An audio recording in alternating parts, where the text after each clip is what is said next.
নমস্কার, নিউজ 18 বাংলার ডিজিটালে আপনাদের প্রত্যেককে স্বাগত। আপনাদের সাথে রয়েছে আমি প্রিয়াঙ্কা। গাজার দিকে নজর রাখবো আমরা। গাজায় মৃত প্রাক্তন হামাস প্রধানের ভাই। গুঞ্জনের মাঝে দোহায় শান্তি বৈঠক, আর সেই বৈঠকে জটিলতা তৈরির আশঙ্কা। আর কি কি আপডেট আসছে গাজা থেকে? গাজায় ন্যূনতম খাবার পাঠাতে এবার রাজি হয়েছে ইসরায়েল। জারি রয়েছে হামাসের সঙ্গে সংঘর্ষ, ভূখণ্ডে বাড়ছে মৃত্যুর সংখ্যা। এরকম একটা পরিস্থিতি গাজায় আরও বেশি করে সামরিক অভিযান শুরু করেছে ইসরায়েলের বাহিনী। শনিবার রাত থেকে আকাশপথে ইসরায়েলি হানায় শতাধিক মানুষের মৃত্যু হয়েছে। এরই মধ্যে ইসরায়েল এবং আরবের সংবাদ মাধ্যমগুলি দাবি করছে সামরিক হানায় হামাসের শীর্ষ নেতা মোহাম্মদ সিনওয়ারের মৃত্যু হয়ে থাকতে পারে। যদিও সরকারিভাবে কোনো পক্ষই এখনো পর্যন্ত কিছু ঘোষণা করেনি। সংবাদ সংস্থা রয়টার্স জানিয়েছে সিনওয়ারের মৃত্যু হামাস স্বীকারও করেনি, আবার অস্বীকারও করেনি। গত মার্চ মাসের প্রথম দফার যুদ্ধবিরতি শেষ হতে না হতেই গাজায় খাদ্য সামগ্রী পাঠানো বন্ধ করে দিয়েছিল ইসরায়েল। হামাসের প্রাক্তন প্রধান ইয়াহিয়া সিনওয়ারের ছোট ভাই মোহাম্মদ সিনওয়ারের মৃত্যু হয়েছে বলে দাবি করেছে ইসরায়েলি সংবাদ মাধ্যমগুলি। যদিও সরকারিভাবে কোনো পক্ষই প্রকাশ্যে এ নিয়ে কোনো মন্তব্য করেনি। সিনওয়ারের মৃত্যু ঘিরে গুঞ্জনের মাঝে ইসরায়েল এবং হামাস গোষ্ঠীর মধ্যে শান্তি আলোচনা নিয়েও প্রশ্ন উঠতে শুরু করেছে।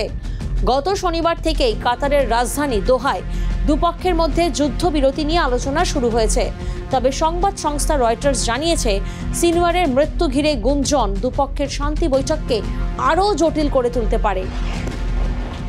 রয়টার্স অনুসারে এর আগে প্রাক্তন হামাস প্রধানের অপর ভাই জাকারিয়া আল সিনওয়ারের মৃত্যুর খবর ছড়িয়েছিল। পরে জানা যায় তিনি গুরুতর জখম অবস্থায় হাসপাতালে ভর্তি রয়েছেন এবং প্রাথমিকভাবে তাকে মৃত বলে ধরে নেওয়া হয়েছিল। তবে তার 3 সন্তানকে গাজার হাসপাতালের মর্গে নিয়ে রেখে দেওয়া হয়েছিল। কিন্তু পরে চিকিৎসকেরা বুঝতে পারেন জাকারিয়া জীবিত এবং তখনও নিঃশ্বাস নিচ্ছিলেন। হামাস নেতা ইয়াহিয়ার মৃত্যুর পরে গাজা ভূখণ্ডে হামাস গোষ্ঠীর অন্যতম প্রথম সারির নেতা হয়ে ওঠেন তাঁর ছোট ভাই। তবে তাঁর মৃত্যু ঘিরে গুঞ্জন ছড়ানোর পর হামাস বা ইসরায়েল কোনো পক্ষই সরকারিভাবে কোনো ঘোষণা না করায় ধোঁয়াশাটা আরও বাড়ছে। 2023 সালের অক্টোবর থেকে হামাস এবং ইসরায়েলের মধ্যে সংঘর্ষ শুরু হয়। গত 19 মাস ধরে চলা এই সংঘর্ষে 50,000-এরও বেশি প্যালেস্টাইনির মৃত্যু হয়েছে। আহতের সংখ্যা আরও বেশি, যা লাফিয়ে লাফিয়ে বাড়ছে। কার্যত ধ্বংসস্তূপে পরিণত হয়েছে, কার্যত মৃত্যুপরীতে পরিণত হয়েছে গাজা। কাতার, আমেরিকা এবং মিশরের উদ্যোগে চলতি বছরের 15 জানুয়ারি সাময়িক যুদ্ধবিরতিতে রাজি হয় ইসরায়েল এবং হামাস গোষ্ঠী। তবে প্রথম দফার ওই যুদ্ধবিরতির মেয়াদ শেষ হওয়ার পর মার্চের গোড়ায় ফের গাজায় হামলা শুরু করে ইসরায়েলি সেনা। গত কয়েকদিন ধরে গাজায় আক্রমণ আরও তীব্র করেছে ইসরায়েলি বাহিনী। এর শেষ কোথায় কেউ জানে না।